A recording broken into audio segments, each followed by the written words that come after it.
Madame, Monsieur, bonsoir. Comme pour dire la dernière messe, ce mercredi 22 octobre 2025 marque la fin de l'émission Face aux électeurs. Et ce soir, nous recevons une dame bien connue dans la vie politique ivoirienne, ex-première dame. Son engagement politique a contribué à la naissance de certains partis. Actuellement, elle dirige le MGC, le mouvement des générations capables. Pendant 90 minutes, elle nous parlera de son projet de société résumé en 7 engagements. Madame Simone et Yves Gbagbo, bonsoir. Bonsoir. C'est un plaisir de vous avoir sur ce plateau et deux autres confrères avec lesquels nous allons échanger pendant 90 minutes. Evelyne Deba, bonsoir. Bonsoir, Kolo Koulibaly. Bonsoir, Jérôme Kouakou. Bonsoir, Kolo Koulibaly.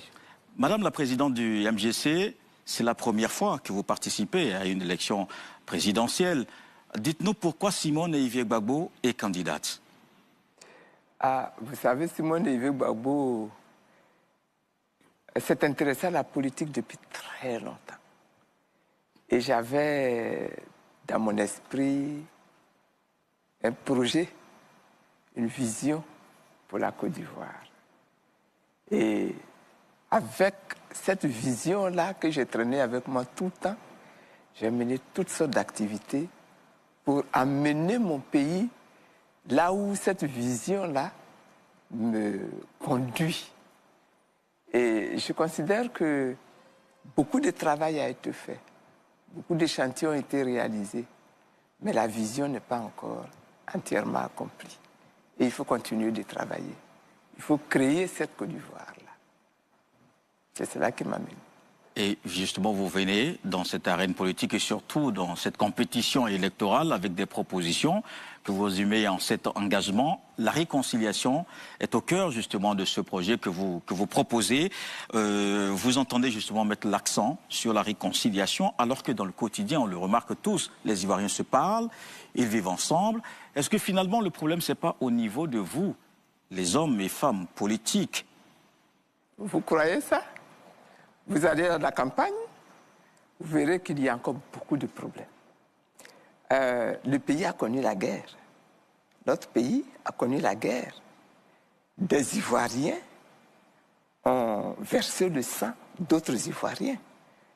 Et c'est un problème qui est très grave. Quand ce genre de problème se pose dans une communauté, il faut s'asseoir.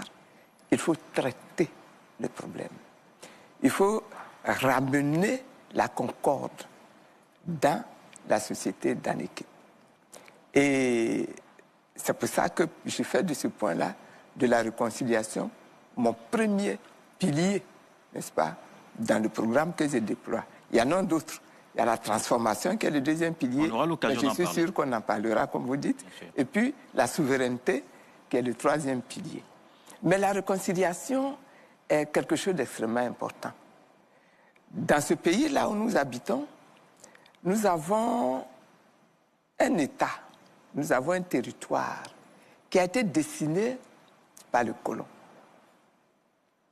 Et lorsque le colon est arrivé, vous aviez plusieurs peuples qui habitaient sur ce territoire. Vous aviez les Sénoufos au nord, vous aviez des Malinqués, vous aviez des Akans au centre et au sud, vous avez des Krous au centre-ouest et à l'ouest, vous avez d'autres Akans encore, des Agnis à l'est, et plus au nord, vous aviez des Koulango, etc. Donc, beaucoup de peuples.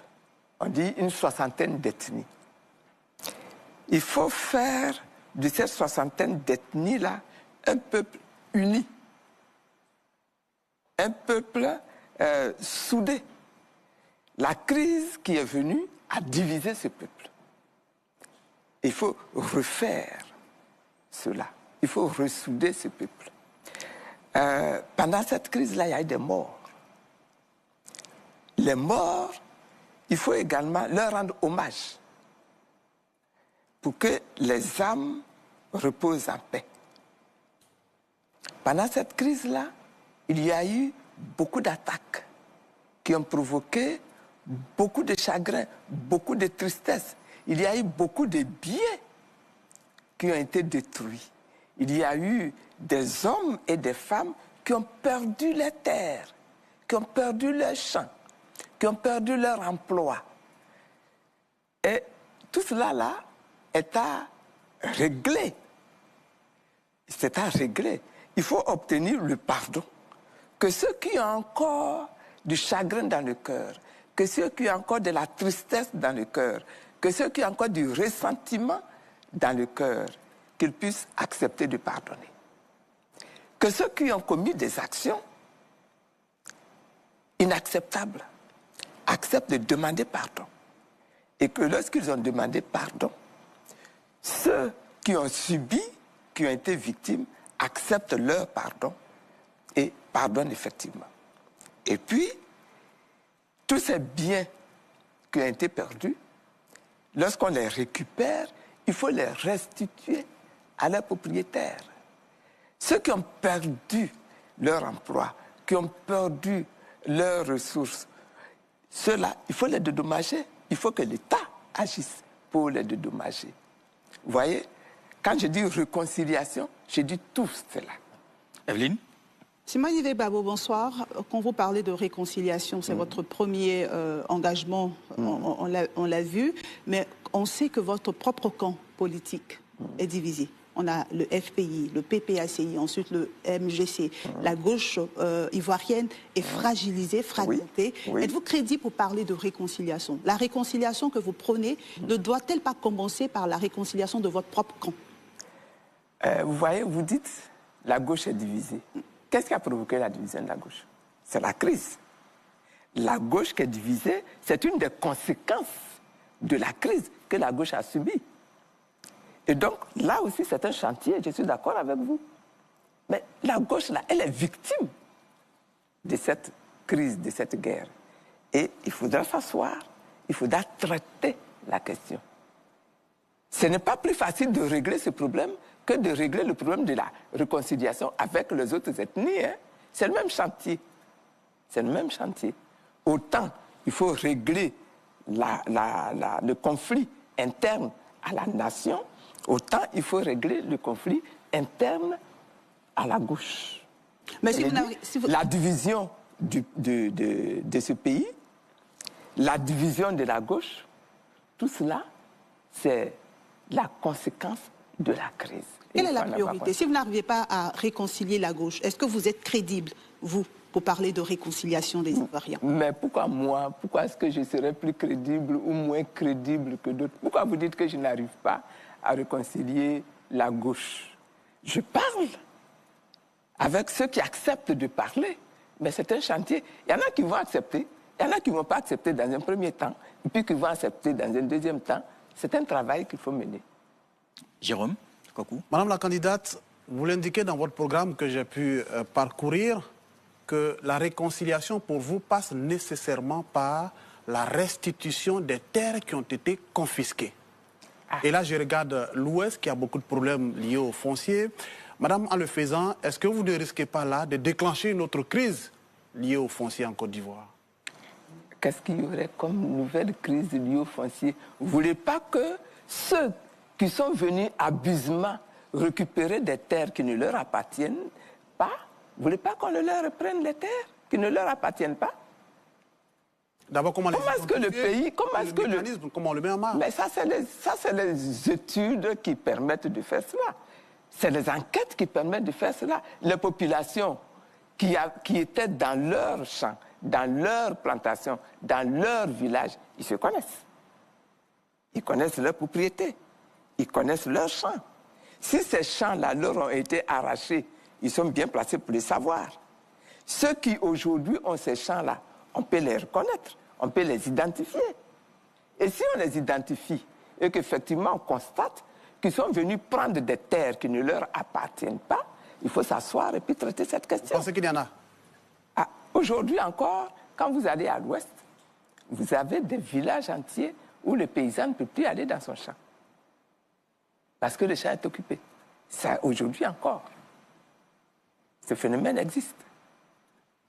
Ça ne peut pas rester comme ça indéfiniment. Et que comptez-vous faire des occupants? Donc on arrive dans des villages qui sont occupés, les propriétaires des champs retrouvent leurs champs, les occupants, vous en faites quoi? Les occupants, ils ne sont pas propriétaires. C'est comme si vous êtes en train de me dire, vous êtes en train de me dire, voici voici quelqu'un qui arrive dans une maison, il chasse le propriétaire de la maison, il s'installe dans la maison, et quand le tribunal vient pour juger l'affaire, comme il est déjà dans la maison, il faut le laisser dans la maison. Non, c'est pas ce que Pour ne pas créer de problème. On va quitter, Evelyne, on va quitter justement l'Ouest et parler vraiment en tout cas, on n'a qu'à quitter l'Ouest. Il vaut mieux quitter l'Ouest. De façon plus nationale et revenir sur cette question justement parce que vos solutions que vous proposez, c'est une question qui a été déjà adressée par une commission, la CDVR.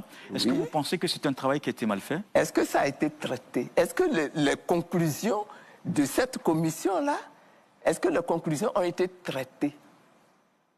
Non. C'est pour ça que le problème existe encore aujourd'hui. Jérôme? Vous indiquez qu'il faut aussi, pour la Côte d'Ivoire, l'amnistie.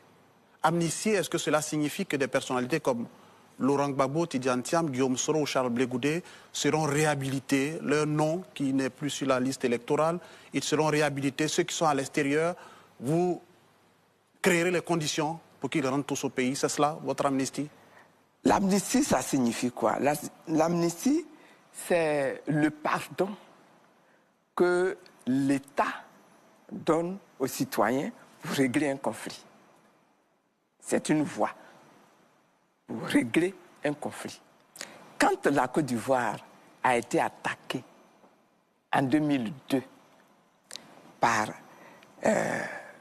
des personnes, des groupes, des individus, il a fallu tenter de régler le conflit et discuter avec les uns, ce qu'on appelait les assaillants, et puis les autres, qui sont des Ivoiriens, qui ont été agressés.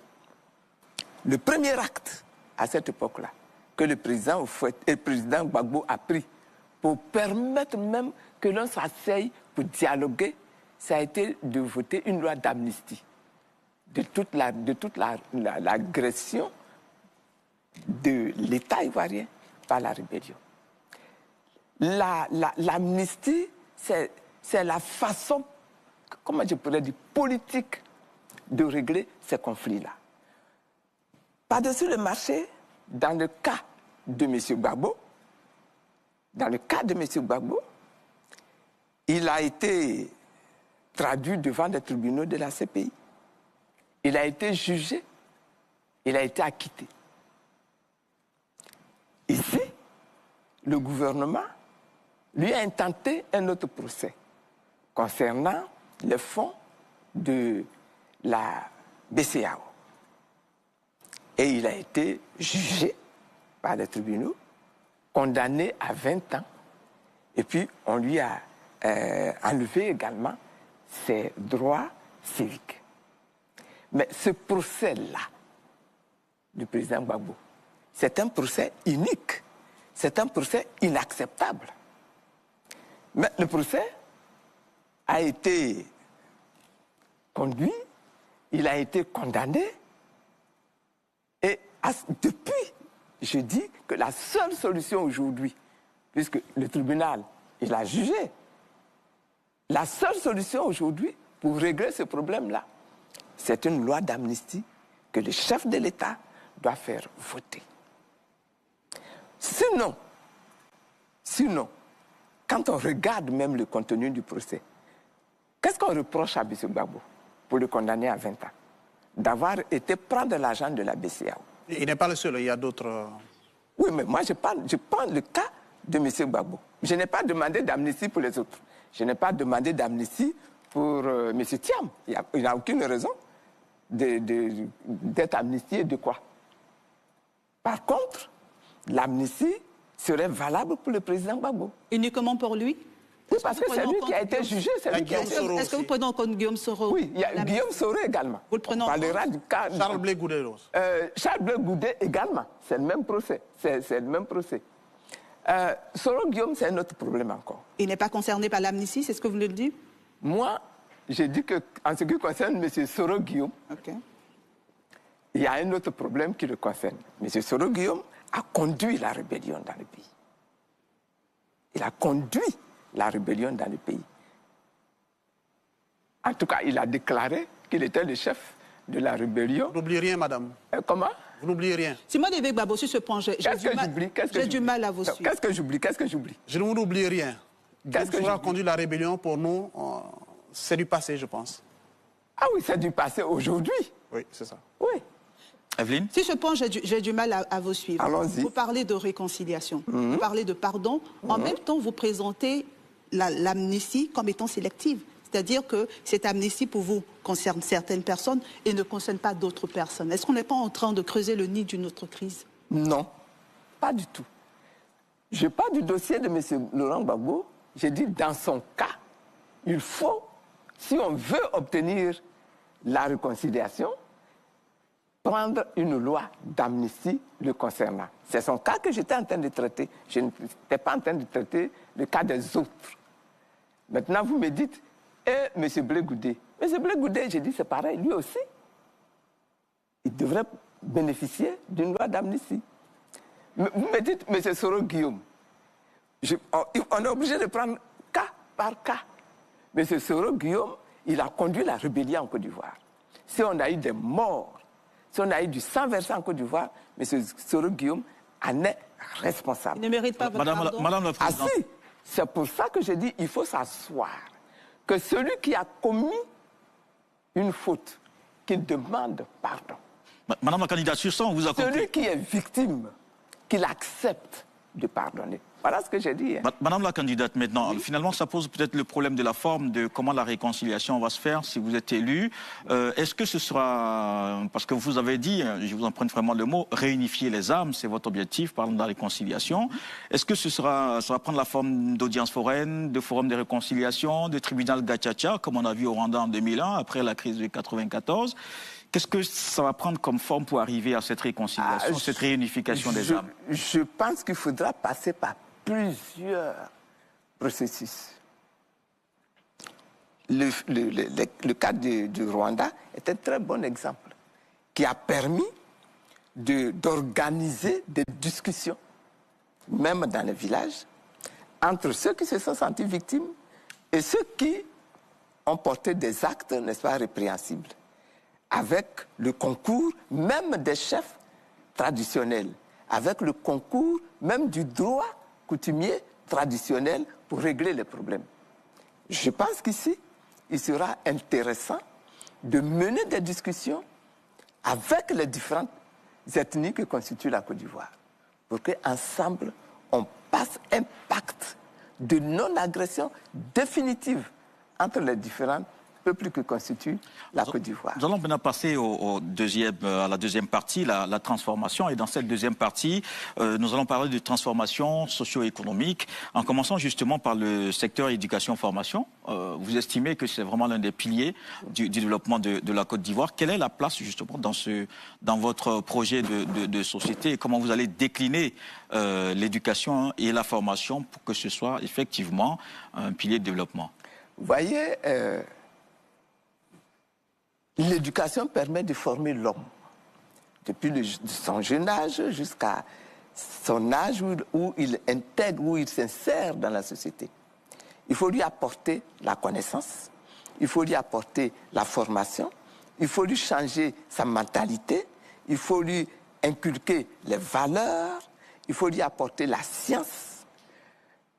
Dans le monde que moi je souhaite, nous allons avoir des populations qui devront non seulement produire quand ils sont planteurs, mais également transformer ce qu'ils auraient produit, ce qui signifie qu'on va leur apporter de la connaissance. Donc, les jeunes déjà à l'école, il faut leur apporter cette connaissance. Dans la formation, dans les systèmes que nous avons aujourd'hui, l'accent est mis sur la culture générale qu'on apporte aux jeunes à l'école. Nous disons qu'il faut, dès la 6e, apporter à l'enfant à l'école la formation technique, la formation professionnelle, de manière à ce que désormais, dans notre système éducatif, nous aurons une place aussi grande pour tout ce qui est formation technique et professionnelle que pour tout ce qui est formation, n'est-ce pas, à l'enseignement général, tel que nous l'avons mené jusqu'à présent. Donc, une réforme totale du système éducatif. Quand on parle d'éducation en Côte d'Ivoire, on revient toujours sur le problème inadéquation éducation, formation. Également. Chaque année, des milliers de diplômés sortent du système sans trouver d'opportunités concrètes pour l'emploi. Quelle est votre solution pour que ces jeunes qui sortent et qui seront formés puissent trouver de l'emploi, puissent répondre au marché du travail? Ma solution, c'est de faire en sorte d'augmenter le nombre d'emplois. Un pays qui veut s'en sortir, c'est un pays qui met un accent particulièrement important sur l'industrialisation. C'est avec l'industrialisation qu'on crée des emplois dans le pays. Et lorsqu'on crée des emplois dans l'industrialisation, automatiquement, la formation qu'on apporte aux jeunes leur permet, n'est-ce pas, d'aller occuper ces emplois-là dans l'industrialisation. Quand je dis que dans notre pays, nous produisons du café, nous produisons du cacao, n'est-ce pas, et que ce café et ce cacao-là, il faut les transformer chez nous, cela signifie quoi? Cela signifie que je souhaiterais que nous ayons des usines chez nous qui travaillent la fève de cacao, qui travaillent le café, et à chaque fois qu'il y a ce travail qui est fait, c'est de l'industrialisation, c'est des emplois qui sont créés, c'est de la connaissance, c'est du savoir-faire qui est apporté aux producteurs et à leurs enfants. De la même manière qu'en France, celui qui cultive le raisin, c'est lui qui fabrique son vin. Est-ce que vous voyez? Et c'est le vin qu'il va vendre. De la même manière en Côte d'Ivoire, celui qui produit, n'est-ce pas, le cacao, qu'il soit capable, dans une usine, de travailler son cacao. Mais tous les Ivoiriens, tous les jeunes qui sortent du système éducatif ne rêvent pas forcément de travailler dans l'industrie. Il y a certains qui rêvent d'être avocats, certains rêvent d'être journalistes. Bien sûr. Comme bien moi. Sûr, Comment bien vous sûr. adressez à ces personnes? Bien sûr, bien sûr. Celui qui veut travailler dans la fabrication du vin, enfin, pas du vin, ici on n'a pas de raisin, beaucoup de raisins, non. Dans la fabrication du cacao, dans la transformation du cacao, qu'il ait la possibilité de s'instruire. Mais celui qui ne veut pas? Mais celui qui ne veut pas, il ira là où il aura envie d'être. Vous faites quoi pour lui? Quel est l'emploi que vous créez? Il faut d'abord qu'il ait la formation. Quand il a la formation, il faut qu'il y ait les emplois qui existent. S'il veut être avocat, par exemple, s'il veut être avocat, ben, il ira se former dans un cabinet pour devenir avocat après avoir fait ses études de droit. Donc, il faut même qu'il y ait une école où il puisse s'initier dans le droit. Une fois que c'est fait, il va aller... le métier d'avocat, c'est un métier que l'on choisit avec tous les risques que cela occasionne. Donc, s'il décide d'être avocat, il se forme. S'il est avocat, il crée son cabinet, il se cherche des clients et puis il fait son travail. Jérôme Kouakou. Madame la candidate, dans votre programme, vous indiquez clairement qu'avec vous, le service civique sera obligatoire dès la classe de 6e, mais en même temps, vous le dites aussi, en 6e, il aura la formation pratique dans la faisabilité, comment ça fonctionne. Je n'ai pas dit que le service civique se fera dès la 6e, je n'ai pas dit ça. Vous dites que ce sera obligatoire? Le service civique sera obligatoire, je n'ai pas dit à partir de la 6e. À partir de madame. Le service civique, c'est un moment dans la vie du jeune, n'est-ce pas, où le jeune vient se mettre à la disposition de sa région, de son État, pour faire des travaux qui sont des travaux d'intérêt public. Et donc, ce n'est pas en 6e. Et là, c'est à quel niveau? Ça peut être au niveau de la terminale, ça peut même au niveau universitaire. Ça s'organise, ça. Ça s'organise, et une fois que ça s'est organisé, ça se fait à ce moment-là. Mais l'objectif ici, c'est que le jeune puisse se mettre à la disposition de sa communauté, de sa région, de son État, pour faire des travaux qui sont des travaux d'intérêt public. Ça va consister peut-être à aller construire une école, ça va consister peut-être à aller à entretenir une route, ça va consister peut-être à aller créer un centre de santé, ça va consister peut-être à aller prendre soin de personnes qui sont des personnes âgées, etc. Donc, il y a toutes sortes de... Ça va dire combien de temps, ça? Le service civique, là, oui. Ça va durer un temps de la vie de l'étudiant. 2 ans, 3 ans, que l'étudiant donne à son État.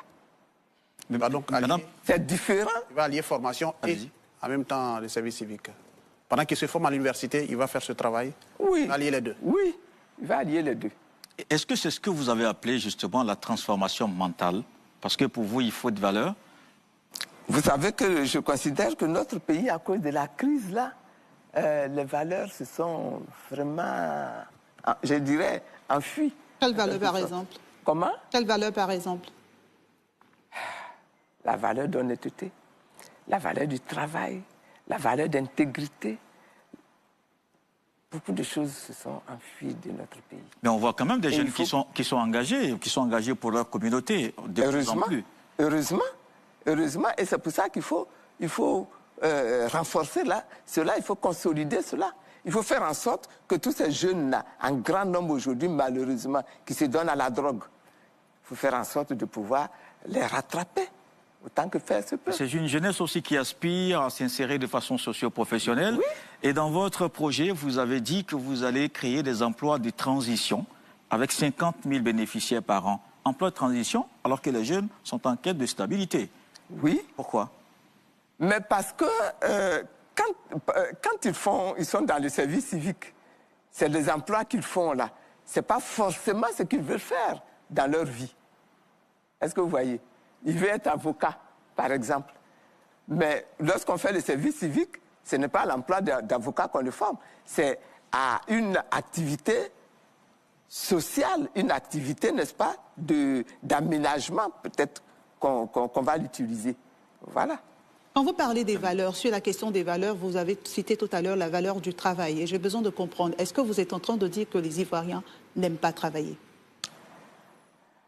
Ce que je veux dire, c'est que souvent, à cause de l'éducation que nous avons eue, à cause de la culture que nous avons eue, très souvent, l'Ivoirien préfère être dans un service qu'on appelait à l'époque le service de commis, où il est salarié.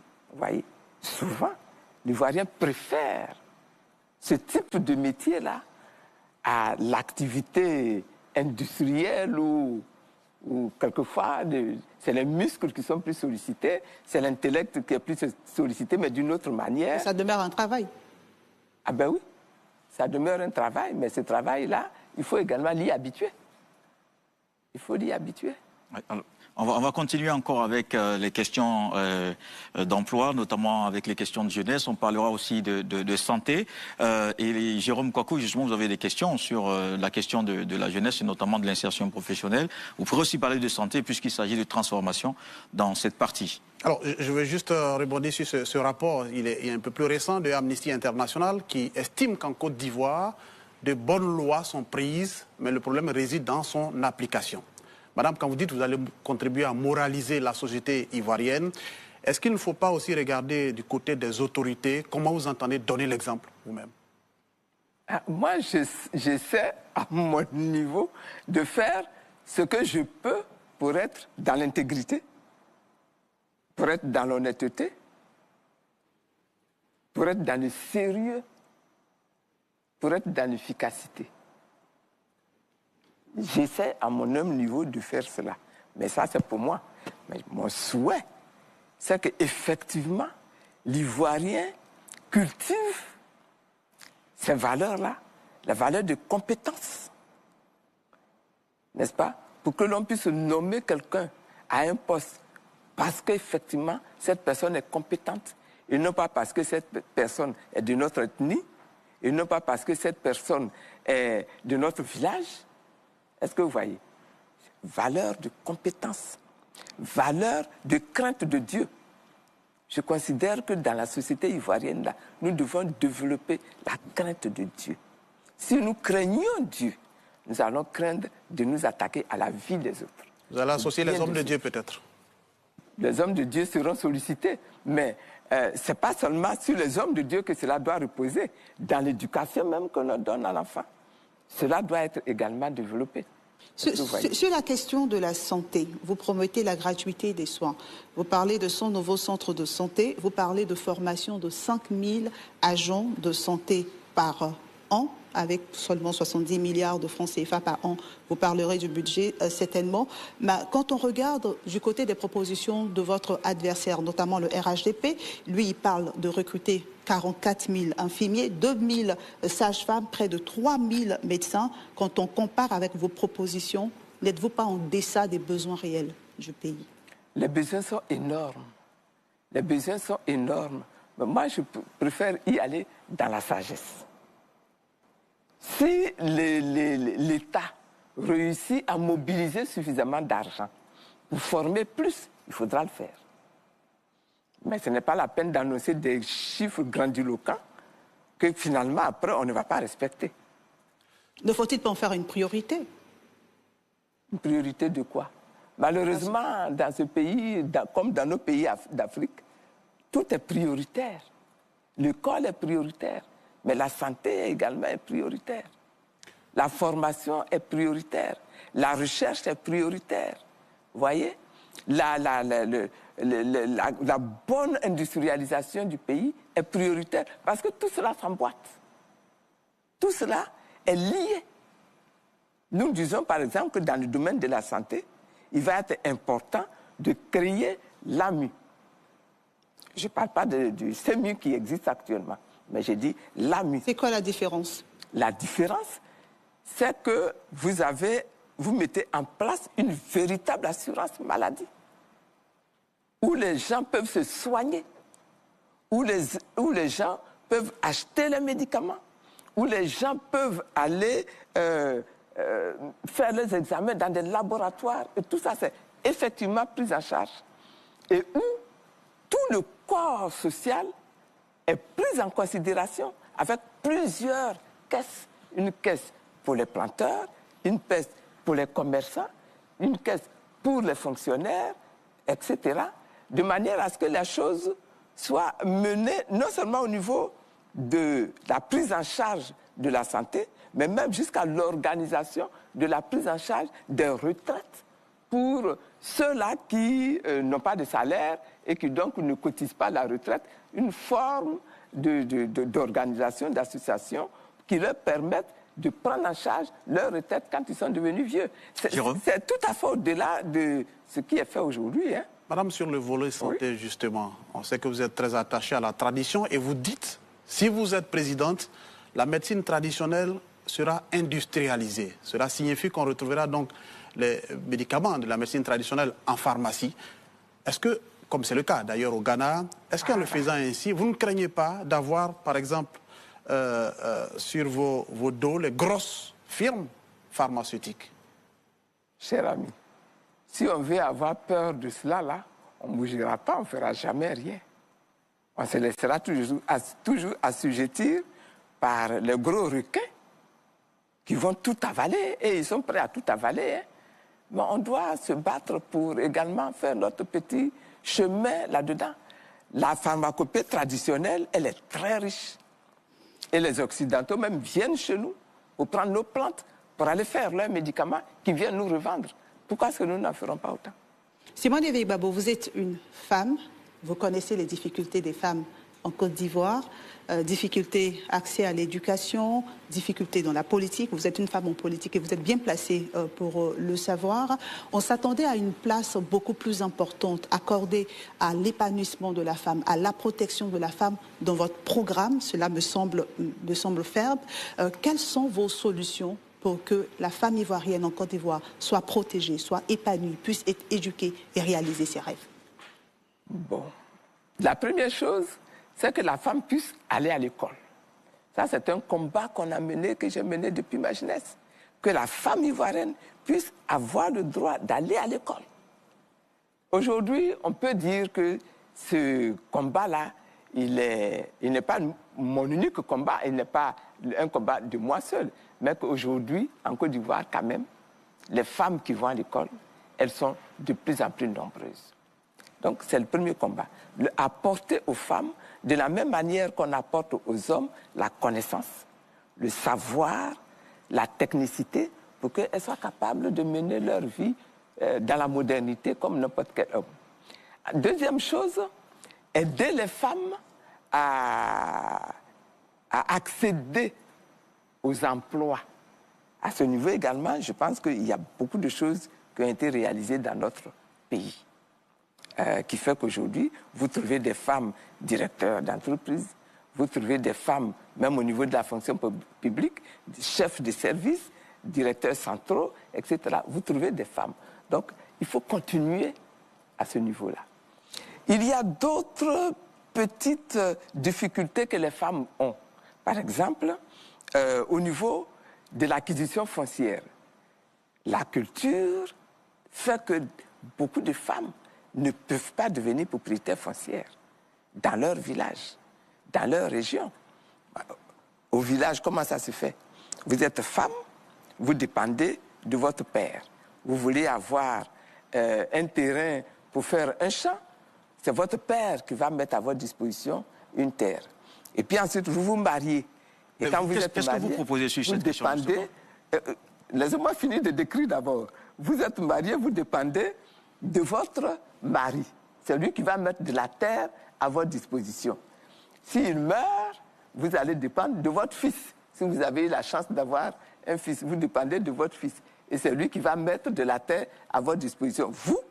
Vous n'avez pas le droit. Et vous ça, proposez... il faut discuter avec les populations. Qu'est-ce que vous allez faire pour amener les populations à évoluer à ce niveau-là? Juste une discussion avec les populations? Ah ben, il faut. Alors, on va rester justement sur la condition de la femme. On va rester sur la condition de la femme et vous annoncer de bonnes nouvelles pour elle. Les femmes enceintes, gratuité des soins de première nécessité, prise en charge des enfants de 0 à 5 ans. C'est bien, c'est une belle proposition, mais la crainte peut-être c'est la faisabilité d'une telle solution et surtout sur la question du financement d'une telle action. Oui. Comment vous allez réussir à mobiliser les fonds C'est toujours un problème, hein, le financement. De tous les programmes, le financement est un problème. Mais une chose est de montrer, de vouloir faire la chose, de prendre ça comme objectif. Une autre chose, c'est de le réaliser automatiquement. Est-ce que vous voyez? Mais il faut déjà inscrire cela.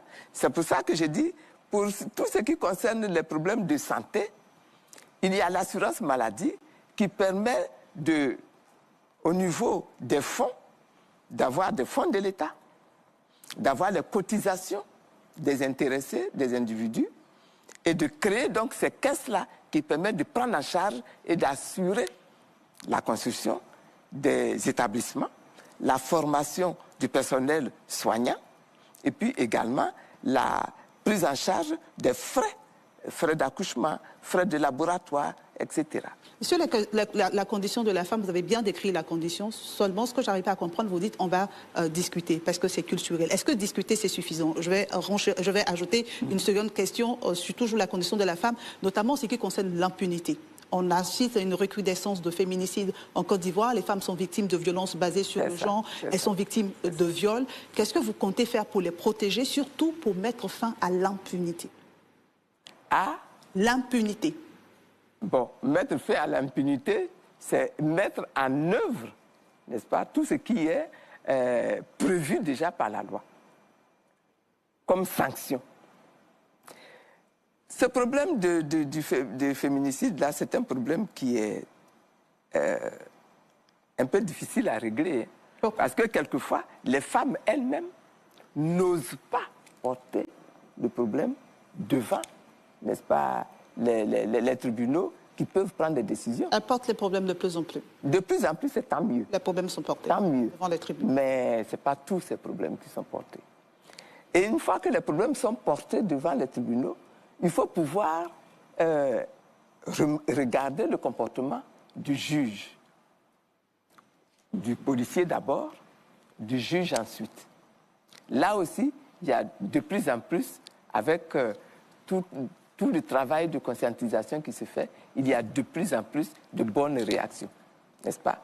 Mais ça reste encore des plaidoyers à faire et à refaire. Jérôme? Vous êtes une femme. Madame, si vous êtes présidente demain, est-ce que nous irons enfin à la parité dans certainement toutes les sphères de décision? Moi, j'y vais lentement. Je ne suis pas contre le fait d'aller à la parité. J'y vais lentement. Je considère que la première étape qu'on avait souhaitée, c'était d'aller à 30%. Aujourd'hui, je prends moi-même dans mon parti. Au niveau du Front populaire ivoirien, on a été les premiers à parler de 30% de femmes dans les instances qui dirigent le parti. Mais même ça, on ne l'a pas encore acquis. Et au niveau du MGC? On ne l'a pas encore acquis. Pourquoi? Premièrement, bon, il y a la question culturelle des hommes qui n'ont pas encore compris qu'ils peuvent céder de la place aux femmes. Et donc, à ce niveau, comme je dis, toujours, c'est le plaidoyer, la sensibilisation. C'est comme ça que les choses vont changer. Deuxièmement, les femmes elles-mêmes. Les femmes elles-mêmes, au niveau de leur conscience, au niveau de leur savoir-faire, n'ont pas encore complètement acquis, obtenu, n'est-ce pas, dans leur esprit, dans leur mental et quelquefois dans leur pratique, le savoir-faire suffisant pour accéder au poste de responsabilité. Pour le moment, les 30% sont mis en œuvre. D'ailleurs, la Commission électorale indépendante a sorti un communiqué pour les législatives à venir, en imposant sur les listes le quota de 30%. Mais vous allez aller, puisque vous ne voulez pas la parité tout de suite, mais vous allez commencer par combien de pourcents déjà? 30% c'est acquis. Oui, 30% c'est acquis. À l'Assemblée, vous avez 30%. À l'Assemblée nationale, vous avez 30% des femmes. Vous voyez que une chose, c'est de décider par la loi. Une autre chose, c'est de rendre la chose pratique. Et comment vous allez faire justement? Quelles sont vos solutions? On a besoin de vos solutions. Je dis toujours, je vous dis et je vous le répète, il faut faire du plaidoyer. Jusqu'à quand, madame? Mais jusqu'à ce que ça change. Mais vous êtes une femme politique. Oui. Vous êtes une femme politique, vous avez atteint un certain niveau en politique. Ça veut dire que vous avez aussi un devoir, c'est celui d'emmener d'autres femmes avec vous. Absolument. En politique. Absolument. Et ces femmes que vous amenez à politique, elles viennent en politique. Les femmes, vous prenez dans l'UMG, et en Côte d'Ivoire, heureusement, faire de la politique, c'est quelque chose qui plaît aux femmes. Est-ce que vous voyez? Une chose, c'est d'aimer faire la politique. Une chose, c'est d'acquérir la compétence pour assumer telle ou telle responsabilité. C'est ça. Et les femmes au niveau rural notamment, puisque de plus en plus les questions d'autonomisation des femmes, des mécanismes sont en cours, on le sait. Qu'est-ce que la candidate du MGC propose à ce niveau pour que les femmes soient autonomes, surtout financièrement? Pour accéder à l'autonomie des femmes, il faut d'abord les encadrer, parce que les femmes sont déjà très actives, très entreprenantes, très ingénieuses. Il faut leur apporter juste un petit quelque chose. Ce n'est pas tout de suite forcément financier d'ailleurs. Quelquefois, c'est de l'encadrement technique. Quelquefois, c'est de l'accompagnement juridique. Il faut leur apporter tout cela pour les aider à grandir. Au niveau de la communauté elle-même, il y a d'autres choses qu'il faut apporter aux femmes. C'est l'organisation du marché pour que leur activité soit protégée, pour que leur activité soit gérée, pour les aider à administrer cette activité-là. Et à ce moment-là, l'apport financier vient pour les aider à faire l'investissement. Mais tant que ça, ce n'est pas fait, tant que toutes ces mesures-là ne sont pas prises en compte, la femme, vous allez lui donner de l'argent, elle ne s'en sortira pas forcément. Vous pensez à l'alphabétisation? Également, absolument, également, l'alphabétisation. Pour les femmes comme pour les hommes aussi d'ailleurs, hein, ça ne concerne pas que les femmes. Evelyne? Est-ce qu'on peut aller sur le point de la souveraineté? Non, pas encore pour le moment. Pas encore. Oui. Alors, je voudrais juste demander aujourd'hui, le gouvernement qui est en place dit que les Ivoiriens sont aujourd'hui à moins de 5 km d'un centre de santé. Est-ce que vous ferez mieux si vous êtes aux affaires? Et vous croyez vraiment ça? Que les Ivoiriens sont à moins de 5 km? C'est le gouvernement qui le dit. Oui, mais ça c'est le gouvernement qui le dit, mais vous qui êtes citoyen dans ce gouvernement, dans ce pays-là, vous pensez vraiment que ça c'est déjà réglé? Quelle est votre opinion? Moi, je pense que non. Quelles sont vos solutions, madame? Je dis que non, et je dis qu'il faut le faire. Il faut le construire. Et c'est de cela que je parlais quand je parlais de l'assurance maladie universelle qui permet justement de faire face au financement des infrastructures, à l'amélioration des plateaux techniques. Parce que je peux avoir un centre de santé à 5 km de chez moi, et puis le centre de santé, là, il n'y a rien dedans. Moi, j'ai vécu la situation. En 95, c'était en 95, et je ne crois pas que la situation ait tellement évolué. En 95, j'ai fait un accident grave sur la route entre Divo et Tiasalé. Le professeur Mouenzin se trouvait là sur la route par hasard. Et c'est lui qui est venu à notre secours. J'étais avec mon époux. On a fait un accident tonneau très grave. Il nous a ramassés, il nous a mis dans sa voiture. Il nous a conduits à Tiasalé, à l'hôpital de Tiasalé. Il n'y avait rien dans l'hôpital de Tiasalé pour nous prendre en charge. Et ça, c'était en 95? C'était en 96. Nous sommes en 96. Et vous croyez qu'en 2025, là, la situation a tellement changé? Vous êtes sur le terrain, vous pouvez nous dire, madame, vous avez parcouru la Côte d'Ivoire en campagne électorale. Moi, ce que je regarde, qu'est-ce que vous pensez? Ce que je regarde, c'est qu'en ce moment-ci, vous avez vous-même entendu parler d'une décision qui avait été signée, un contrat qui avait été passé entre la Côte d'Ivoire et la France pour que des gens aillent se soigner en France quand ils sont malades. C'est pourquoi on vous demande si le plateau technique existait ici, on n'aurait pas eu besoin. Que propose l'amélioration des plateaux techniques. Nous avons du personnel très bien formé dans nos hôpitaux. Nous avons des médecins très bien formés. Mais les plateaux techniques ne sont pas suffisamment, des niveaux suffisants pour les aider même à faire du bon travail. Aujourd'hui encore, je peux vous donner l'exemple de mon propre petit-fils qu'on a dû évacuer en France parce qu'il a eu un problème avec sa colonne vertébrale. Les médecins ici qui l'ont examiné ont fait un très bon diagnostic. Et puis ils nous ont dit, madame, on ne peut rien faire. Madame, moi j'ai du mal. Vous voulez sauver l'enfant là, il faut l'évacuer en France. J'ai du mal à vous suivre parce que vous décrivez très bien les problèmes. Par contre, en termes de solutions, j'ai du mal à voir ce que vous proposez. Quand vous dites il faut améliorer les plateaux techniques, mais il faut améliorer comment? Avec quel budget? Quelle planification? On apporte quoi comme investissement technique? Je n'arrive pas à vous suivre sur ce plan. Bon, moi je ne vais pas vous donner des chiffres. Je ne suis pas dans la gestion directe, donc je ne vais pas vous donner des chiffres, c'est ce que vous attendez. Mais j'attends vos solutions concrètes. J'ai dit, la solution pour que l'hôpital soit amélioré en Côte d'Ivoire, c'est que, premièrement, il faut augmenter le nombre de centres de santé. Deuxièmement, il faut améliorer les plateaux techniques. Et troisièmement, il faut augmenter le nombre de personnel de santé. Vous avez dit tout à l'heure... Et j'ai dit, pour faire face à tout cela, comme ça va demander de l'argent, il faut organiser l'assurance maladie universelle. Mais ça, c'est du social, l'assurance maladie universelle. Mais c'est du social, c'est de budgétivore.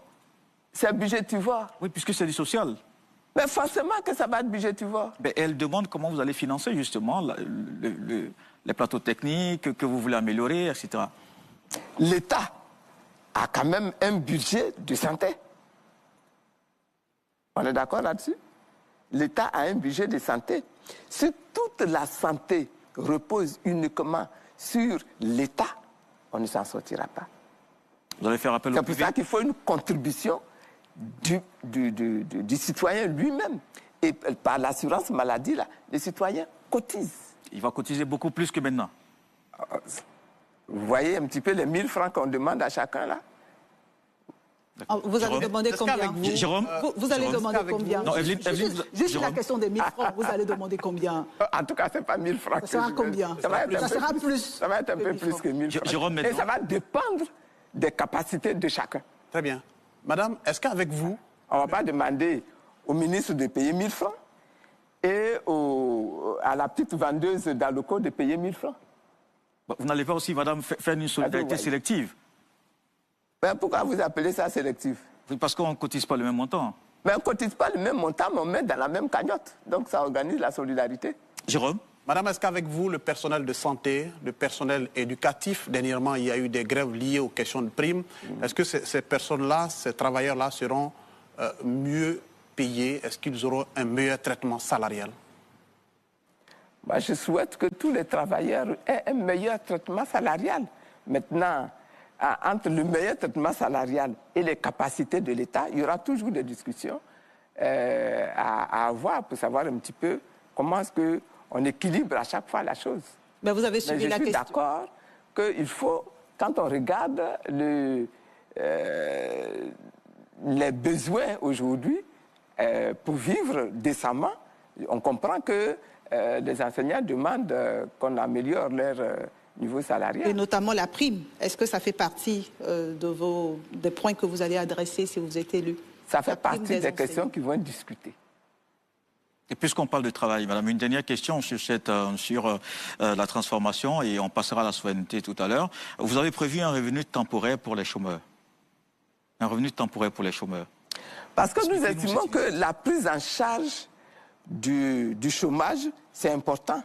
Mais ce n'est pas ça qui doit être la première action. La première action, c'est de créer de l'emploi pour que nous ayons le moins de chômeurs possible. Et c'est pour ça que nous disons que la solution, c'est de passer à l'étape de l'industrialisation. Oui. Véritable, mais une industrie qui soit entre les mains des Ivoiriens eux-mêmes d'abord. Et puisque vous parlez d'industrie, ça nous permet justement de passer à la troisième partie qui est la souveraineté.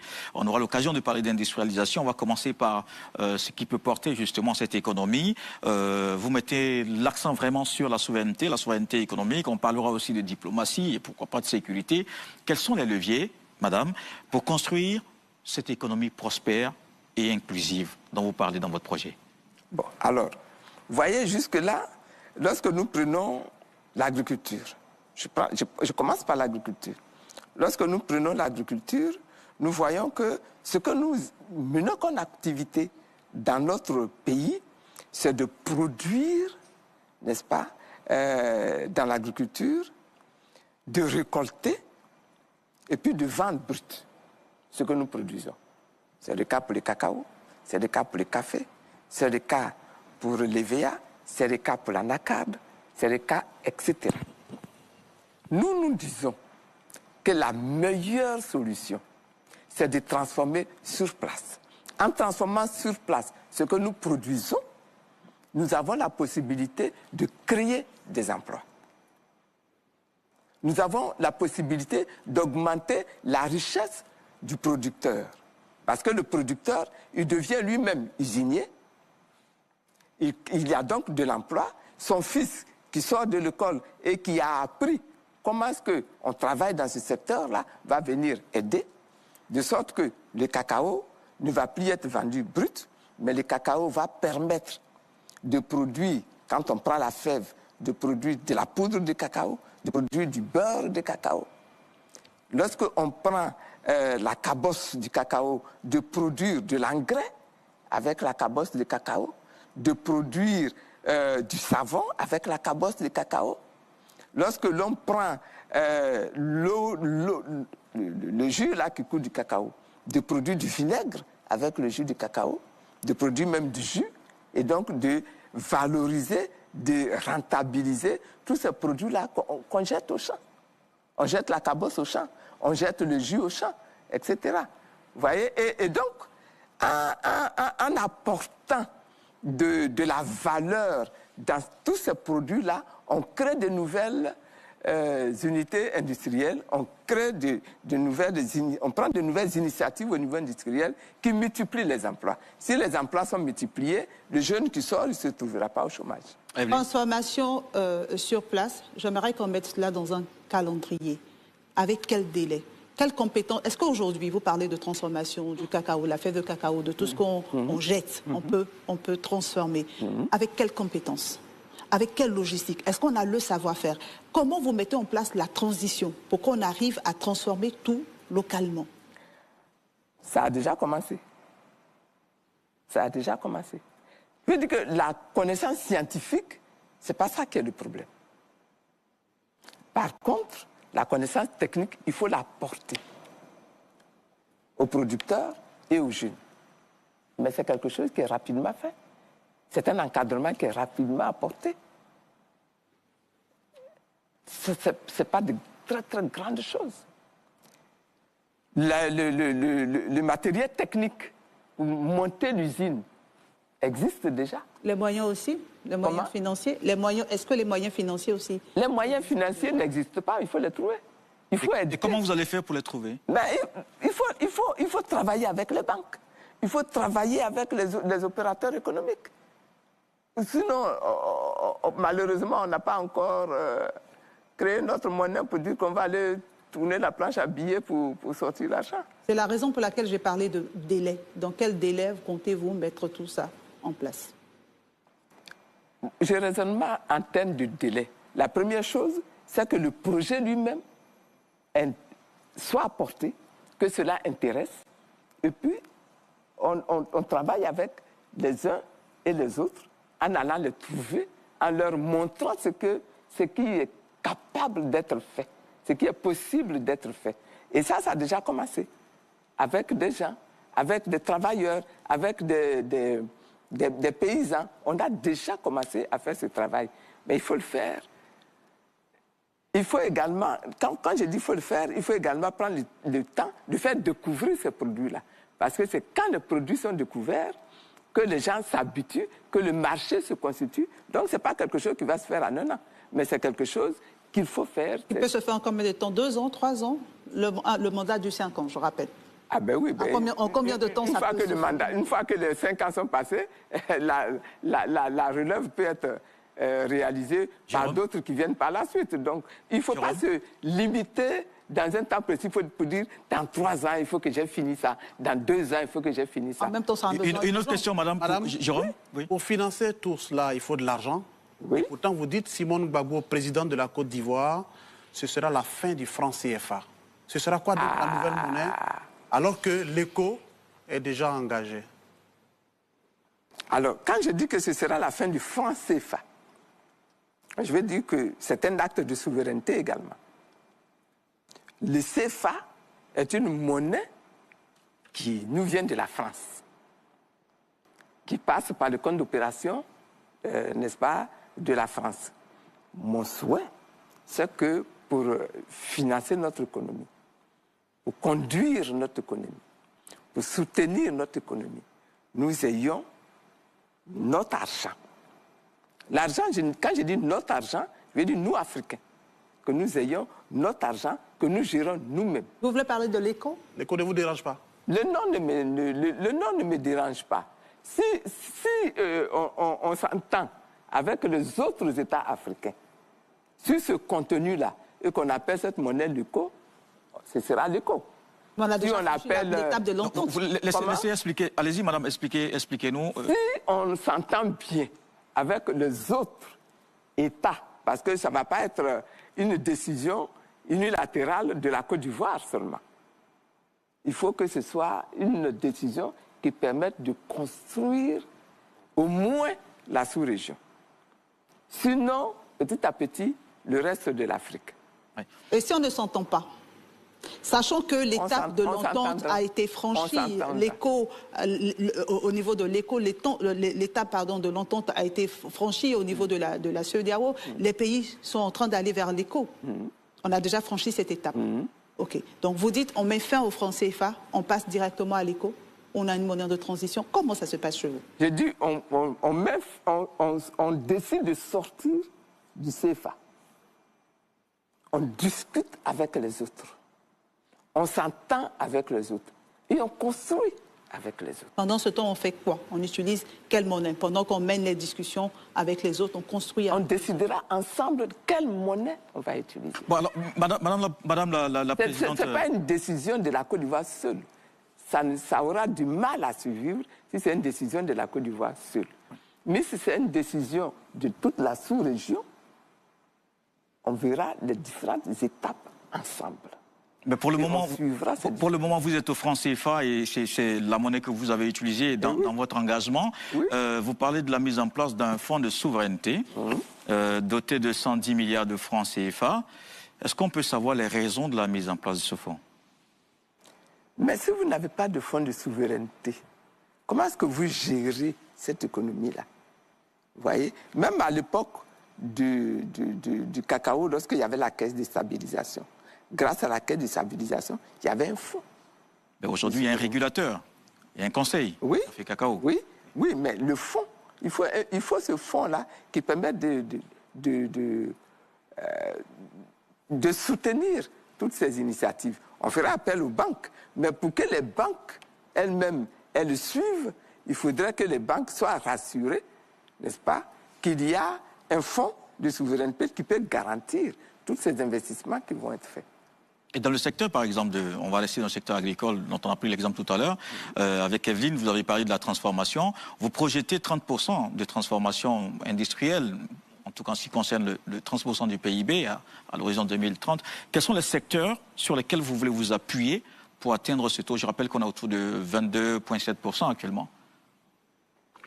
Bon, à ce niveau-là, les difficultés, c'est l'équipe technique qui va décider comment est-ce qu'on avance dans ce projet-là. Nous disons qu'il est important que nous puissions évoluer sur ce schéma-là, sur ce dossier-là, pour que nous atteignions les 30%. Les services techniques vont mener les débats à ce niveau. Jérôme?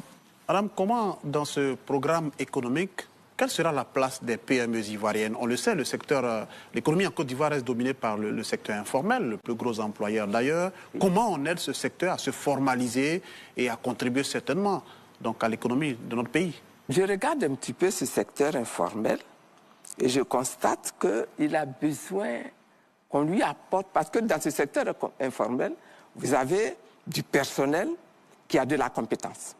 Vous avez du personnel qui a du savoir-faire. Ce qu'il faut à ce personnel-là, c'est de l'encadrement, de la connaissance technique et même du personnel pour l'aider également à bâtir tout son commerce, toute son activité. Il faut apporter beaucoup de choses à ce personnel-là. Par exemple, vous avez dans le formel quelquefois ce que j'appelle moi les petites fourmis travailleuses. Hein. Elles sont vendeuses au marché, elles sont transformatrices au niveau de l'arachide, au niveau des jus, etc. Il y a un certain nombre de choses qu'on est obligé de leur apporter. On va les aider à bâtir un vrai marché et donc à les protéger. Parce que très souvent, elles produisent, elles agissent, mais elles n'ont aucun débouché. Et elles n'ont aucun débouché, non pas parce que leurs produits ne sont pas intéressants, mais elles n'ont aucun débouché parce qu'elles n'arrivent pas à accéder, n'est-ce pas, au marché. Vous les trouverez difficilement en train d'avoir la possibilité d'aller présenter leurs produits dans les supermarchés qui existent. Elles n'ont pas les moyens de payer les pas de porte. Et donc, elles n'y vont pas. Elles ne s'en sortent pas non plus parce que souvent, elles ont peur, dans la formalisation, de se retrouver en train de payer déjà au niveau de l'État, là, de payer des taxes, de payer des impôts, n'est-ce pas? Et elles reculent, elles préfèrent demeurer dans l'informel. Donc il faut les aider à ce niveau-là. En organisant pour elles un système fiscal qui ne va pas les écraser et qui va leur permettre de s'en sortir. Peut-être qu'au départ, faire en sorte même qu'elles n'aient pas d'impôts à payer. C'est ce qu'on fait pour les PME, pour les PMI, qu'au départ, ils n'aient pas d'impôts à payer tant qu'ils n'ont pas atteint un petit niveau leur permettant de rentabiliser leur opération. Donc, il faut prendre un certain nombre de mesures de ce genre-là. Il y a d'autres mesures qu'il faut prendre. J'ai dit organiser le marché, mais j'ai dit également les aider à accéder à tout ce qui leur permettra de conditionner leurs produits. Quelquefois, pour conditionner leurs produits, ces femmes-là, ces hommes-là ne trouvent pas les éléments sur place ici. Il leur faut des bouteilles. Les bouteilles n'existent pas chez nous. Il faut aller chercher les bouteilles en Chine. Il faut des couvercles. Les couvercles n'existent pas chez nous. Il faut aller chercher les couvercles en Chine. Il faut donc pouvoir importer de Chine. Ils n'ont pas les moyens de payer des conteneurs. Il faut se mettre ensemble. Donc, il faut les organiser pour qu'elles puissent se mettre ensemble pour faire face à ce besoin-là. C'est de petites choses comme ça, de petits soutiens de ce genre-là qu'il faut leur apporter pour les aider à formaliser leur structure, à fortifier leur structure, à rentabiliser leur structure. Et c'est à partir de ce moment-là. C'est Manévé Babo, j'aimerais parler avec vous de pouvoir d'achat, de lutte contre la cherté de la vie, connaître vos solutions. En Côte d'Ivoire, le panier de la ménagère est quasiment vide, le pouvoir d'achat des Ivoiriens est faible. Concrètement, quelles sont vos solutions pour redonner ce pouvoir-là aux Ivoiriens et leur permettre de vivre dignement? La vie est chère. La vie est chère en Côte d'Ivoire. Et malheureusement, les salaires ne sont pas au niveau de la vie. Les loyers sont chers. Et les salaires ne sont pas au niveau des loyers. Donc, il y a toute une activité de l'État à réaliser à ce niveau-là pour assurer un plus grand contrôle du marché. Intervenir, moi je pense qu'il faut intervenir même dans les initiatives des opérateurs économiques pour les aider, négocier avec eux, discuter avec eux. Une fois de plus, j'ai dit discuter, pour les aider à faire baisser quelquefois les coûts. Et puis, je pense que créer des emplois. C'est pour ça que moi j'insiste sur l'industrialisation, parce que quand le pouvoir d'achat n'existe pas, il n'existe pas parce que les salaires n'existent pas, le revenu n'existe pas, on ne peut pas s'en sortir. Qu'est-ce que vous allez faire pour augmenter le revenu, revoir les salaires, faire en sorte que les salaires puissent correspondre aux besoins, à la cherté de la vie? On a fait un constat, vous l'avez dit, on a fait le constat sur la cherté de la vie. Vous dites que les salaires ne suivent pas. Qu'est-ce qu'on fait? Je ne dirais pas, on va aller augmenter les salaires. On va faire quoi alors? Je ne pense que ce ne serait pas très réaliste et puis ce ne serait pas très, comment je dirais, j'aime pas être dans la démagogie. Donc on ne va pas aller dire, on va augmenter les salaires. Alors, madame, quand on vous entend... Par contre, j'ai dit, il y a des choses que l'on peut faire en négociant avec des opérateurs pour que un certain nombre de choses baissent. Il y a des décisions qu'il faut prendre. Est-ce à dire que la cherté de la vie est le fait des opérateurs? Je suis un opérateur, j'investis, on investit pour faire du profit. Quand vous dites on va discuter pour faire baisser certains prix, est-ce que la cherté de la vie se limite aux opérateurs? Est-ce que vous êtes en train de les indexer pour dire c'est à cause d'eux que la vie est chère? Pas seulement à cause d'eux, mais il y a une part qui leur revient. Et sur cette part qui leur revient, il faut qu'il y ait une discussion avec l'État. Et vous avez discuté avec le secteur privé? Je prends un petit peu, par exemple, pour les loyers des maisons. Bien sûr, vous allez me dire, mais ça dépend des matériaux, du coût des matériaux, du coût du ciment, du coût du sable. Je suis d'accord. Mais il n'empêche qu'à un moment donné, on est obligé de réguler quelque part pour que le loyer qui est dit logement économique soit à tel prix et non pas à tel autre prix. Mais sur la question du loyer, justement, vous avez des propriétaires sur la question, qui vous Evelyne, disent ce sera la dernière j'ai question. investi de l'argent, j'ai construit ma maison, j'ai mobilisé des investissements, je n'ai pas bénéficié de l'appui de l'État, du gouvernement. Pourquoi venir m'obliger à louer à un certain prix ou à vendre à un certain prix à partir du moment où je n'ai pas reçu d'appui? C'est pour ça que j'ai dit qu'il faut à ce niveau-là également discuter et négocier. Parce que si vous ne discutez pas... Elle a déjà répondu à cette question. Madame la Présidente, vous avez justement discuté avec le secteur privé, avec le patronat, là, je pense il y a quelques jours. Vous avez parlé des PME, mais plus largement le secteur privé, on le sait, qui porte la croissance économique. Qu'est-ce que vous avez prévu pour ces entreprises, surtout qu'on parle aujourd'hui des champions nationaux? Ce qu'ils souhaitent justement, c'est une meilleure protection de leur activité par l'État. Parce que, comme ils le disent, hein, ils le produisent, ils investissent dans leur propre pays, il faut qu'ils puissent opérer dans leur propre pays, tranquillement. Et qu'ils puissent être assistés également quand ils essaient d'aller chercher des marchés à l'étranger pour rentabiliser leur production, leurs activités. Souvent, l'État ivoirien ne les aide pas à ce niveau-là. Il faut pouvoir les aider à ce niveau-là. Il faut pouvoir sécuriser, protéger. Et c'est pour ça qu'il parle de champions.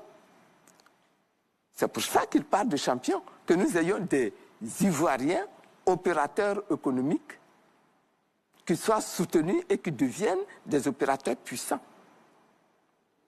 D'autres États le font chez nous avec leurs citoyens qu'ils accompagnent chez nous et qui occupent les marchés chez nous.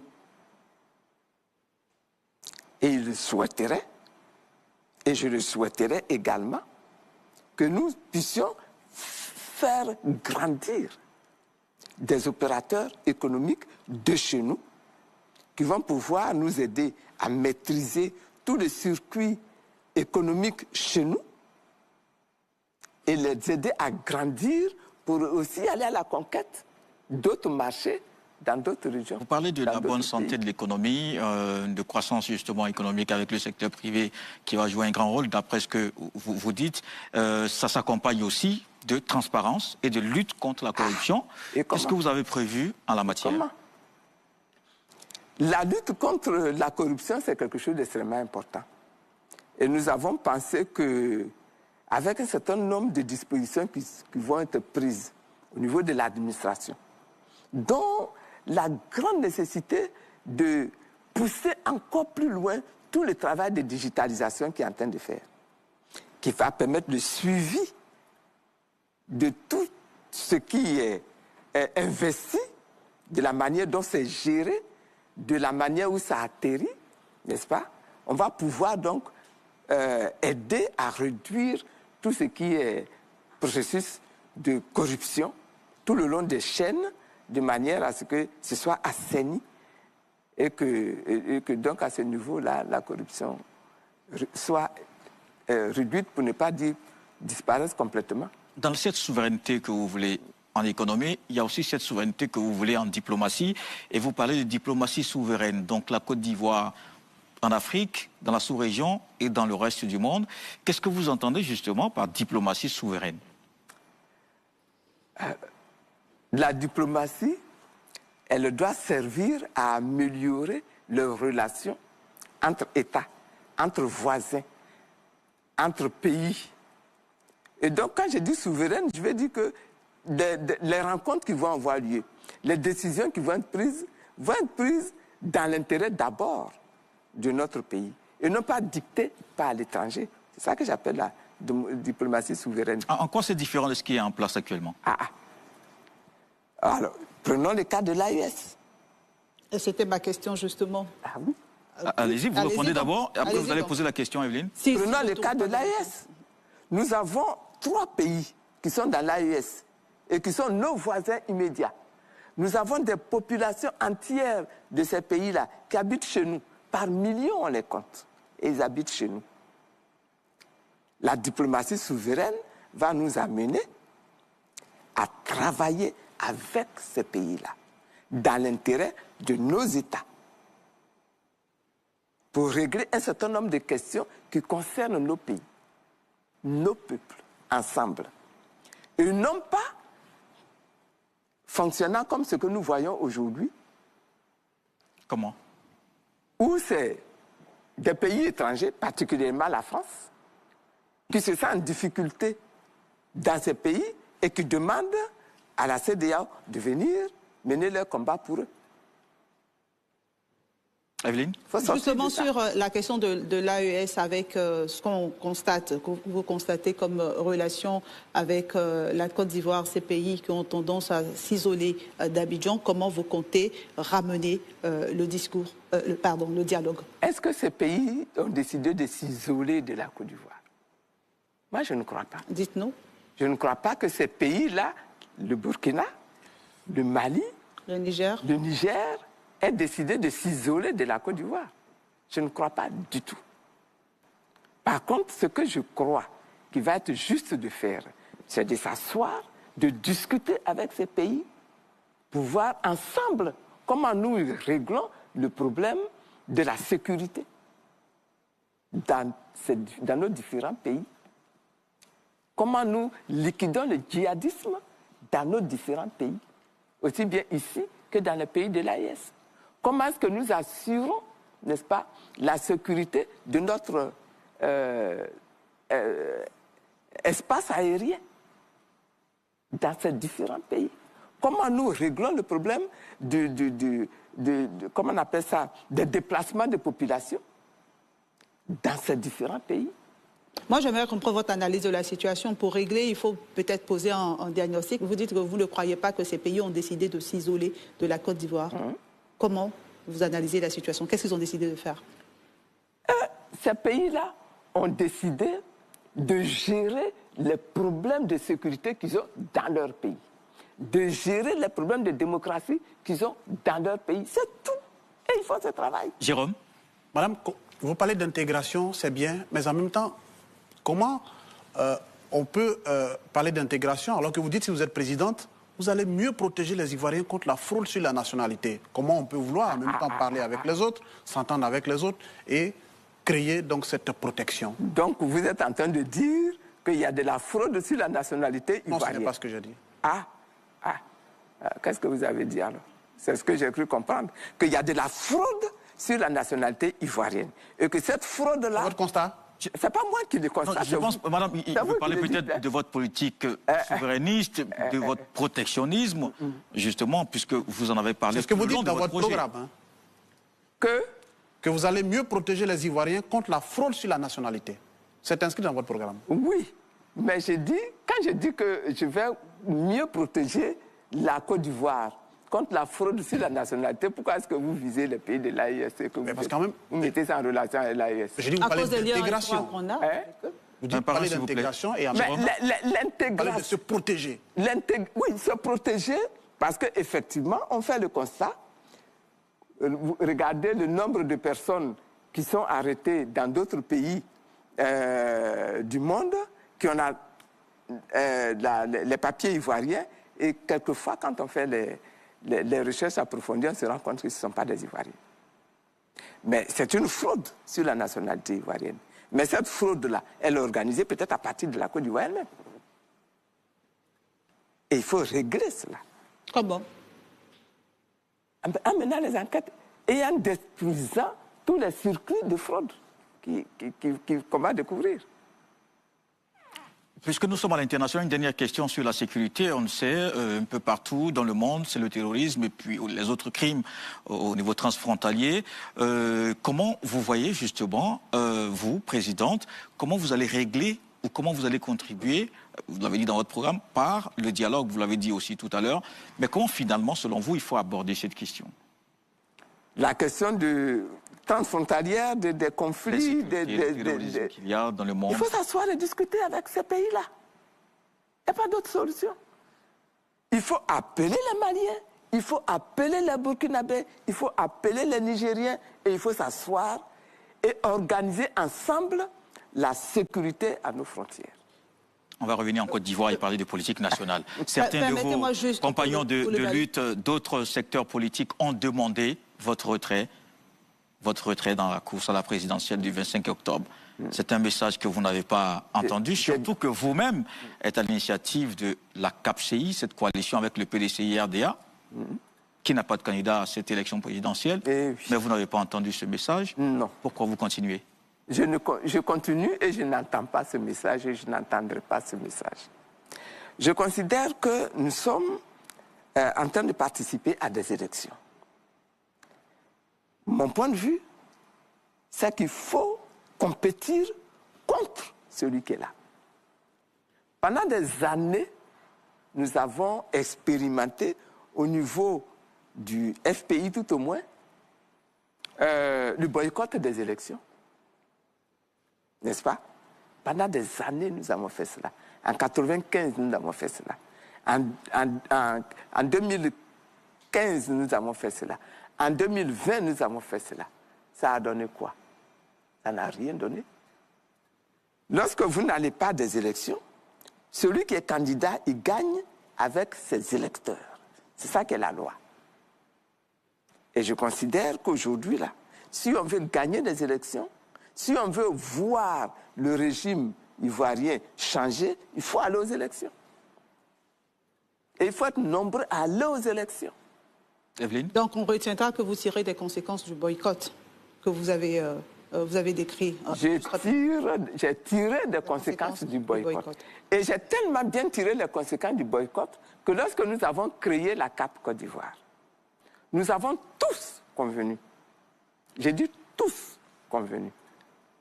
Le PPACI était membre de la CAP. Le PPACI a signé le document créant la CAP Côte d'Ivoire. Et nous avons tous convenu que nous n'irons pas au boycott cette année. D'accord. Vous allez donc à ces élections sans véritable coalition, sans soutien véritable d'une coalition solide derrière vous. Vous avez cependant le COJEP de Charles Blé Goudé qui a appelé à voter pour vous. On a Charles Blé Goudé sur le terrain avec vous pendant les meetings.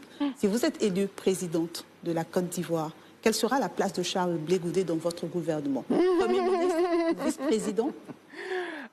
Premier ministre, vice-président? Pourquoi? Moi, je n'en sais rien. On va s'asseoir, on va discuter, on va échanger des propositions et puis on va arrêter quelque chose ensemble. Jérôme?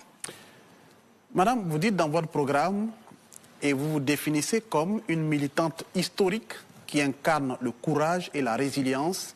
Selon vos mots, vous avez payé le prix fort pour vos convictions.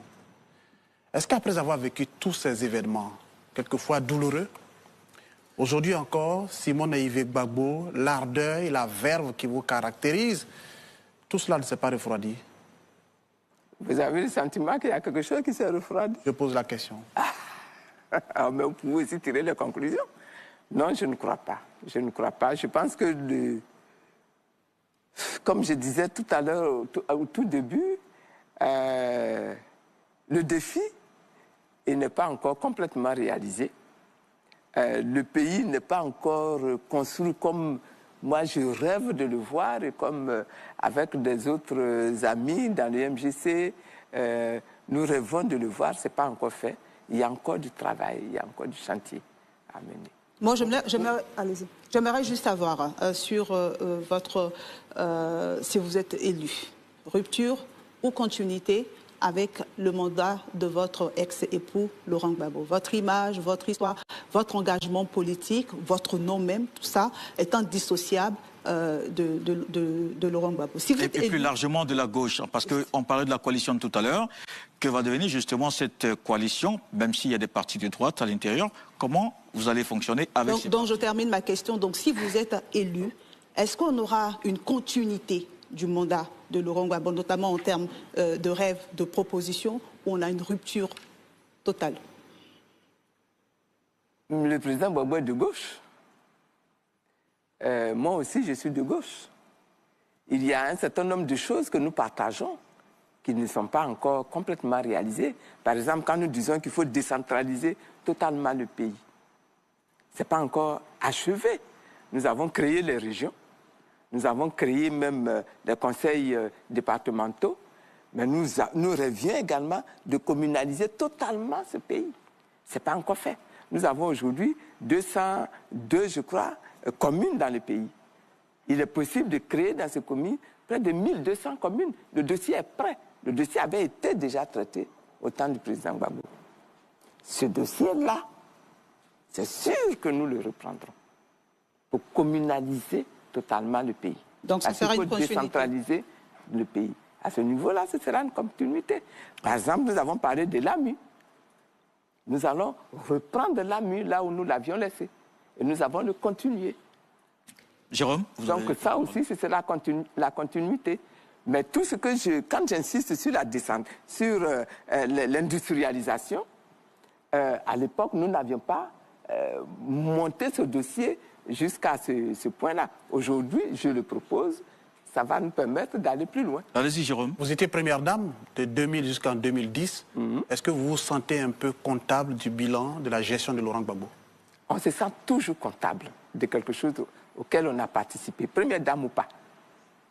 Toujours. Quand je suis allé à Bouaké, pour la première fois, après ma sortie de prison, je suis allé à Bouaké. Quand j'ai pris la parole, j'ai dit que quand vous avez dirigé un pays, que ce soit celui qui est le chef d'État ou ce soit le parti qui l'accompagne, vous êtes comptable de ce qui s'est passé. Il y a eu la guerre dans notre pays. S'il y a eu la guerre dans notre pays, au moment où nous dirigions ce pays, nous sommes donc comptables, responsables des souffrances que les Ivoiriens ont vécues dans ce pays. Je ne dis pas que c'est nous qui avons provoqué la guerre. Mais je dis, la guerre a eu lieu. Quelle que soit notre responsabilité dedans, la guerre a eu lieu. Donc, nous sommes responsables. Ne serait-ce que des souffrances qu'il y a eu. Oui. Alors, donc, pour cela, j'ai demandé pardon à toute la Côte d'Ivoire. Madame, justement, puisqu'on parle du président Laurent Gbagbo, il vient d'annoncer aujourd'hui même son retrait très prochainement de la vie politique. Qu'est-ce que vous pensez de cette décision? Je préfère ne pas faire de commentaires pour le moment. Mais par contre, ce que je veux dire, s'il vous plaît, Jérôme, c'est que nous sommes en période électorale. Ce que je souhaiterais, c'est que tous ceux qui l'ont soutenu, n'est-ce pas, dans le combat qu'il est en train de mener là, aujourd'hui là, qu'il dit lui-même qu'il ne va plus s'intéresser à la vie politique, qu'ils viennent me soutenir. Ça, je le leur demande. Une minute, non, Jérôme, pas vous. Evelyne, une minute. Juste revenir sur votre candidature. J'ai suivi certaines de vos interviews. Vous avez dit, je n'avais pas prévu me présenter à ces élections-là. Rapidement, vous dire. Et vous partez à ces élections. J'ai envie de savoir, est-ce que c'est une candidature qui est née d'une frustration? Non. Non. Quand je dis je n'avais pas prévu, je dis quand je me suis lancé en politique, ce n'était pas pour devenir chef d'État. C'était pour obtenir avec d'autres les changements dans ce pays. Est-ce que vous voyez? Maintenant, chemin faisant, le besoin et la nécessité d'être candidate se présente. Ça peut être un atout pour accéder à la réalisation de cette vision-là. Donc, je prends ce cheval-là et je continue. C'est ça que j'ai voulu dire. Jérôme, maintenant, pour la dernière question. Madame, à l'entame, vous avez dit que vous avez eu, et tout le monde le remarque, une longue carrière politique. Simone Gbagbo, c'est un nom qui résonne et qui fait écho. Est-ce que vous ne pensez pas qu'il est temps pour vous de raccrocher et de passer la main à une nouvelle génération? Je travaille avec la nouvelle génération. Pourquoi il faut raccrocher? Je parle de passer le flambeau. Je travaille avec la nouvelle génération. Elle est vraiment pleinement engagée et pleinement responsabilisée dans le travail que je fais. Donc ce n'est pas pour demain. La passation. Madame la présidente du MGC, nous sommes pratiquement au terme de cette interview. Et juste devant vous, vous avez une caméra, vous allez la regarder et dire aux Ivoiriens pourquoi Simone et Yves Gbagbo et pas un autre candidat le 25 octobre. La Côte d'Ivoire a atteint un moment de son histoire où il faut qu'elle passe d'un état, d'une situation, d'une économie à une nouvelle société, à un nouvel état, à une nouvelle économie. Pour faire ce travail-là, il faut avoir sentir le besoin de transformer le pays, de l'amener à une plus grande souveraineté. Et je voudrais vous demander donc de me soutenir, de m'appuyer pour que ce travail de transformation se réalise. Ça va provoquer la rupture avec ce qui était ancien, avec l'État ancien, pour que nous allions de l'avant. Ce que nous devons devenir dans 50 ans, dans 100 ans, c'est aujourd'hui qu'il faut prendre la décision. Et je compte sur vous. Et je vous appelle, et je vous tends la main, et je vous demande de prendre ma main. Merci Madame Simone et Yves Gbagbo, merci Evelyne Deba, merci Jérôme Kouakou. Nous recevions la présidente du mouvement des générations capables face aux électeurs pour expliquer son projet de société qu'elle a résumé en 7 engagements. L'émission Face aux électeurs prend ainsi fin ce soir. Merci à toutes les équipes autour de cette production. C'est aussi le moment d'avoir une pensée pour toutes les équipes de la RTI engagées sur le terrain qui assurent la couverture des activités des candidats. À samedi 25 octobre pour le vote, surtout en ayant à l'esprit une seule chose, la préservation de la paix. Bonsoir.